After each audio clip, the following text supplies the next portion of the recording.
메타버스의 본격적인 부활입니다. 창밖을 바라보면 밖에 비가 오는지 온도가 몇 도인지 가상의 디지털 정보로 표시가 되게 할 수 있죠. 식물을 바라보면 오늘 오전에 물을 줬는지 어제 물을 줬는지가 함께 옆에 표시될 수도 있죠. 그냥 내가 있는 곳 자체가 인터넷입니다. 기술 트렌드의 방향은 딱 하나입니다. 계속 시간을 절약해주는 방향으로 가고 있어요. 그게 바로 AI와 메타버스가 만들어내는 새로운 세상의 변화죠.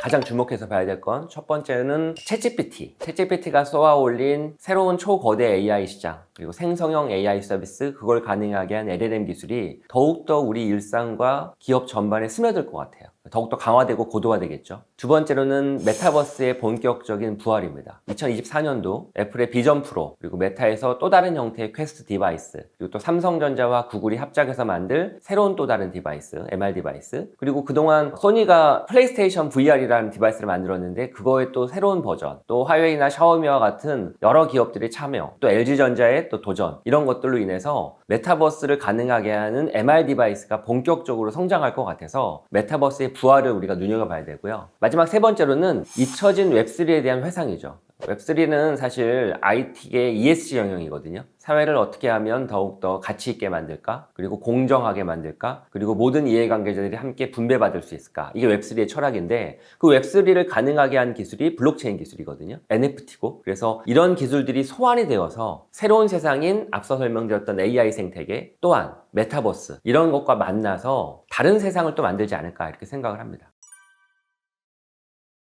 메타버스는 저는 이제 세 번째 세상, 세 번째 플랫폼이라고 봐요. 첫 번째 세상은 어디였냐? 우리가 살고 있는 현실계죠. 물리적인 세상. 두 번째 세상은 어디냐? 컴퓨터와 웹, 스마트폰, 모바일이 만들어낸 인터넷 세상. 두 개의 세상이 있었죠. 두 개의 세상은 완전히 중첩되지 않았어요. 약간 겹쳐 있었죠. 그런데 세 번째 세상인 메타버스의 세상은 이 두 개의 중간, 언저리에 존재하면서 현실과 인터넷, 온라인을 이어줄 것 같아요. 그래서 메타버스라고 불리는 이 새로운 세상은 기존에 우리가 경험해보지 못했던 새로운 인터넷 경험도 제시를 하고 그리고 메타버스 공간 속에서 온전히 경제활동도 하고 사회활동도 할 수 있는 그런 제3세계가 되지 않을까 싶습니다. 우리가 기존에 인터넷에서 온라인에서 하고 있던 일들이 뭐죠? 커머스, 쇼핑도 하고 또 친구들과 대화도 나누고 또 정보도 찾고 또 일도 하고 또 금융 서비스도 사용하고 그랬잖아요. 똑같습니다. 그것처럼 메타버스도 그게 그대로 옮겨온 거죠. 다만 기존보다 훨씬 더 편리하고 입체적으로 할 수 있는 거죠. 특히 기존에 하지 못했던 것도 할 수 있죠. 사실 오프라인 콘서트에 가는 것과 유튜브로 콘서트를 보는 것과 어떤 게 더 훨씬 더 몰입감이 넘치죠? 당연히 오프라인으로 가는 거죠. 근데 메타버스는 오프라인으로 가는 것 그 몰입감도 주고 온라인이 주는 편의, 시공간에 제한 없이 언제든 볼 수 있는 그 편의도 제공하는 그런 경험을 제공한다는 거죠. 그런 면에서 메타버스에서 온전히 또 새롭게 즐길 수 있는 건 그 공간에서 새로운 사람을 만나고 새로운 컨텐츠를 제대로 즐기고 콘서트를 즐기고 이런 새로운 메타버스에서의 삶이 있을 수 있을 것 같습니다. 메타버스 공간을 떠올리면 공간이 입체적이거든요. 우리가 사는 현실 공간과 똑같습니다. 그럼 그 안을 채워야 될 수많은 것들이 존재할 거 아니에요. 거기가 텅 비어 있으면 사막과 같을 거 아니에요. 그 안에는 건물도 있어야죠. 의자도 있어야 되고 아바타가 있고 아바타의 헤어스타일도 바꿔야 되고 장신구도 있고 옷도 있고 또 벽면에는 액자도 있을 수 있고 책상도 있고 가구도 있고 얼마나 많은 디지털 오브젝트가 있겠냐고요. 그 오브젝트는 누가 만들어줘야 될 거 아니에요. 즉 크리에이터가 만들어줘야죠. 유튜브에는 누가 있죠? 유튜버가 있죠. 콘텐츠를 만들어주는. 틱톡에는 틱토커가 있잖아요. 인스타그램은 사진을 올려주는 인플루언서들이 있죠. 자, 그것처럼 메타버스에서는 크리에이터들이 그 공간을 즐길 수 있는 다양한 컨텐츠와 오브젝트를 만들어줘야 된다고요. 유튜브가 만들어져서 유튜버가 새로운 직업으로 각광을 받았고 인스타그램과 페이스북과 틱톡부터 시작해서 또 카카오톡에도 이모티콘을 만드는 장인들이 있잖아요. 이들이 다 사실은 1세대 크리에이터예요. 그 전에는 블로그에 글을 올리고 오마이뉴스에 글을 쓰고 카페에 글을 올리는 수많은 크리에이터들이 있었잖아요. 마찬가지죠. 영역이 확장된 거죠. 이제는 메타버스에 있는 오브젝트를 만들고 각종 아티스트들이 메타버스에서 즐길 수 있는 각종 그림이나 혹은 조각품, 물론 이제 디지털 조각품이죠. 그런 것들을 만들 수 있는 크리에이터의 영역이 훨씬 더 확장되고 고도화되는 거죠. 근데 그들이 그런 콘텐츠를 만들려고 하면 도구가 있어야죠. 바로 그 생성형 AI 서비스가 바로 그런 도구가 되는 거죠. 그래서 본격적으로 메타버스는 크리에이터 이코노미 시대를 열어주고 그런 크리에이터 이코노미를 열어주는 마중물 역할을 젠 AI, 즉 생성형 AI가 한다는 거죠. 암호화폐는 사실 그동안은 투기의 온상이었죠. 인간의 탐욕이 만들어내서 그냥 암호화폐를 투기 목적으로만 보관하고 투자 목적으로만 활용이 됐는데, 어떤 화폐가 제대로 사용되려면 그 화폐를 통해서 거래를 해야 돼요. 물건을 살 수 있어야 되고. 우리가 비트코인으로 지금 뭐 버거킹 가서 햄버거를 먹을 수 있습니까? 아니면 우리가 이더리움 가지고서 스타벅스에 가가지고 결제할 수 없잖아요. 그 화폐들이, 암호화폐들이 실제 어디선가 사용처가 있고 결제 수단으로 쓰일 수 있어야 의미가 있거든요. 근데 현실적으로 우리가 사는 현실계, 물리적인, 그리고 또 그 물리적인 계와 연동이 되어 있는 온라인계, 카카오페이, 네이버페이, 11번가, 지마켓 이런 데서 쿠팡에서 결제할 때 다 카드 이용하잖아요. 여기에서는 쓰일 수가 없어요, 기본적으로. 그래서 드리고 싶은 말씀은, 암호화폐가 진정한 화폐 가치를 가지려고 하면 투자 투기 목적을 넘어서서 실제 이걸 가지고 결제할 수 있는 결제 사용처가 있어야 되거든요. 근데 이미 우리의 습관과 편의가 현실계와 온라인 인터넷계에서는 암호화폐를 쓸 이유가 전혀 없어요. 그런데 메타버스는 다르죠. 왜? 메타버스는 제3세상이라고 그랬잖아요. 메타버스는 오프라인 현실도 닮고 인터넷도 닮았다고요. 오프라인처럼 몰입감과 입체감이 있고, 온라인처럼 시공간의 제약을 떠나서 누구든 전 세계의 모든 사람을 만날 수 있는 무한한 공간이거든요. 그 무한한 공간을 들어가서 활동을 하다 보면 수많은 크리에이터가 무엇인가 만들어줘야 되고, 그들이 만드는 이유는 그렇게 만든 컨텐츠가, 오브젝트가 거래가 되기 때문에 만드는 거거든요. 거래를 하려고 하면 메타버스 공간에서 그런 오브젝트나 이런 것들을 막 사고 팔고 이러려고 하면 보장을 해줘야죠. 뭐를? 크리에이터의 저작권과 사용권은. 한 크리에이터는 내가 만든 이 액자는 10명한테만 팔 수 있어. 11명한테는 못 팔아. 또한 팔 때마다 나는 이 수수료를 5%를 꼭 챙길 거야. 왜? 내가 만들었으니까 내가 하고 싶은 대로 할 거야. 팔릴 때마다 원저작자에 대한 존경의 마음으로 5%의 수수료를 꼭 가져야 돼 라고 계약을 딱 집어넣고 그걸 기반으로만 거래되게끔 하고 싶다고요. 그러려고 하면 기존의 화폐로는 너무 복잡하다고요. 계약서를 써야 되고 어쩌고, 검증을 또 어떻게 해요? 그게 복제가 되는지 안 되는지. 근데 이걸 NFT로 하면 가능하거든요. 자, 그래서 메타버스가 기존의 암호화폐가 실제 사용될 수 있는 사용처로 각광을 받을 거라는 거죠. 그런 면에서 보면 메타버스와 이 블록체인의 암호화폐 NFT는 서로 연결되어서 성장될 수 있는 구조를 가지고 있죠. 메타버스를 우리는 어떻게 해석을 했냐면 제3공간이라고 해석을 했고, 제3공간 안에서 기존의 현실과 기존의 인터넷을 연결하는 새로운 몰입감을 넘치는 그런 공간에서 새로운 서비스를 체험한다고 말씀드렸잖아요. 자, 근데 반대로 그 메타버스가 디지털에서 펼쳐지는 게 아니라 현실에 펼쳐질 수도 있어요. 자, 예를 들어 메타버스에 안경을 끼고 현실을 바라보면 현실에는 맨눈으로는 안 보이는 새로운 콘텐츠가 나올 수 있죠. 벽면의 TV가 집의 물리적인 TV는 40인치짜리인데 메타버스 안경을 끼면 100인치가 될 수도 있고요. 천정에 TV가 존재할 수도 있고요. 거실에, 그리고 식탁 위에 액자가 존재할 수도 있고 탁상용 시계가 있을 수도 있죠.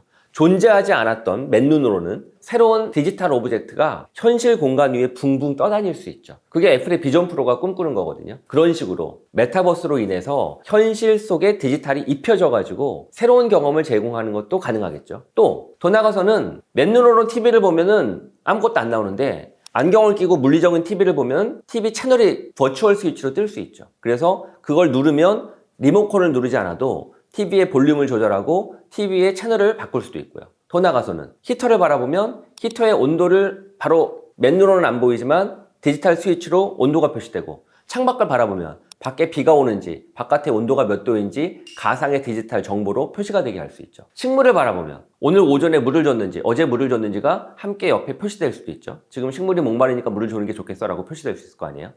스피커를 바라보면 스피커 현재 볼륨이 몇인지 확인할 수 있고 다음 곡을 선택하려면 누르면 다음 곡으로 보여줄 수 있죠. 책을 보면 실제 물리적 책을 말하는 겁니다. 물리적 책을 보는데 내가 35페이지까지 보다 말았구나 라고 하는 게 책갈피로 여기에 디지털로 쓰여질 수 있죠. 이 모든 것들이 메타버스가 가져올 수 있는 새로운 경험이죠. 그렇게 AI 기술과 앞서 설명드렸던 메타버스 이런 것들이 상호 연동이 되게 되면 우리 삶은 정말 많이 바뀔 거예요. 자, 여러분들 그동안 인터넷을 사용한다 라고 하면 어떻게 했죠? 컴퓨터를 켜서 사각형의 모니터 속에 바라보면서 눌러서 사용했잖아요. 스마트폰을 열면 당연히 사각형이에요. 그 안에서 화면을 보면서 손으로 눌러가지고 사용했잖아요. 자, 그런데 생성형 AI와 그리고 방금 말씀드렸던 이런 메타버스가 결합된 세상 속에서의 인터넷 사용 경험은 그냥 내가 있는 곳 자체가 인터넷입니다. 내가 인터넷 속으로 풍덩 빠진 거예요. 꼭 사각형일 필요가 없어요. 원일 수도 있고요.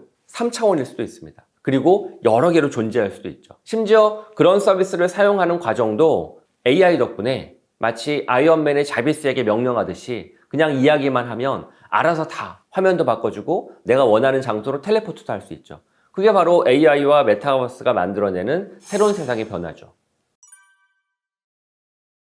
한국의 가장 큰 강점은 제조업, 그리고 두 번째로는 말랑말랑한 인터넷 서비스와 앱, 이런 소프트웨어의 강국이잖아요. 근데 그런 측면에서 보면 첫 번째, 제조가 많이 바뀔 수 있죠. 앞서 설명드렸던 것처럼 우리가 사용하는 많은 사물에 챗GPT와 같은 생성형 AI가 들어갈 수 있거든요. 그래서 그 기기의 사용 방법이 혁신할 수 있다고요. 지난 25년 동안 컴퓨터와 스마트폰이 가져다준 역사를 보게 되면 기존에 있었던 하드웨어를 먹어삼켰다고요. 내비게이션을 티맵이 먹어삼켰고, MP3 플레이어를 멜론이 먹어삼켰고, 스포티파이가 먹어삼켰잖아요. 그리고 공학 계산기를 스마트폰에 있는 계산기 앱이 먹어삼켰잖아요. 보이스 레코더도 사라졌죠. 왜? 음성 앱이 있으니까. 디지털 카메라도 많이 안 써요, 이제는. 왜? 스마트폰 카메라가 워낙 성능이 좋으니까.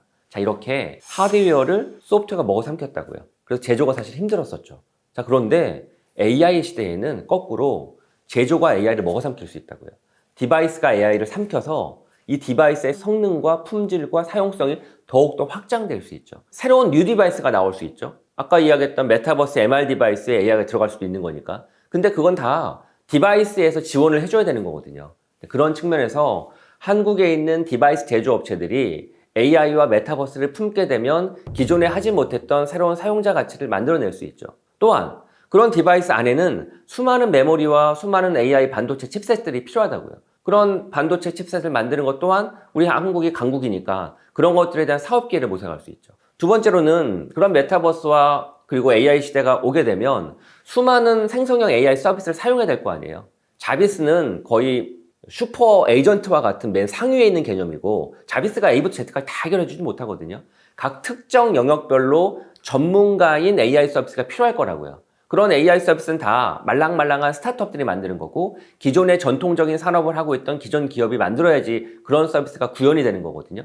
그런 측면에서는 한국에 있는 많은 기업들이 기존에 운영하고 있던 사업을 보다 효율화하거나 혹은 그 영역을 보다 확장하거나 아니면 신규 스타트업으로서 새로운 걸 창업을 할 때 그런 가벼운 AI 서비스를 기반으로 메타버스에서 혹은 생성형 AI 시장에서 두각을 드러낼 수 있는 기회를 포착할 수 있죠. 그게 꼭 한국 시장뿐만 아니라 글로벌로도. 국내에 있는 많은 IT 소프트웨어 기업, 더 나아가서는 기존 전통 제조업체가 다 기회죠. 이런 기술을 활용을 해서 우리가 과거에는 꿈꿨었지만 도저히 ROI가 안 나오거나 혹은 구현 자체가 불가능해서 할 수 없었던 거를 할 수 있는 기회가 생기는 거잖아요. 쉽게 말하면.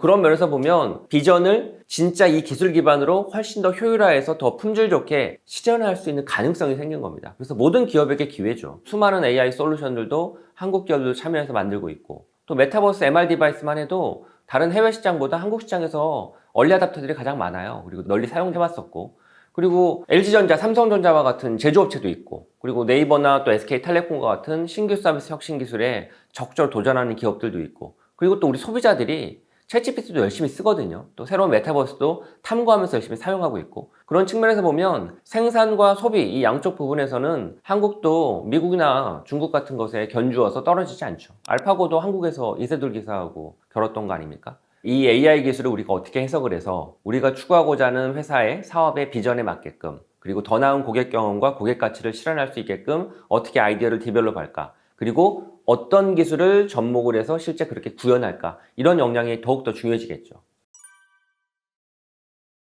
작년도도 그랬고 5년 전, 10년 전도 항상 그랬는데 IT 트렌드, 기술 트렌드의 방향은 딱 하나입니다.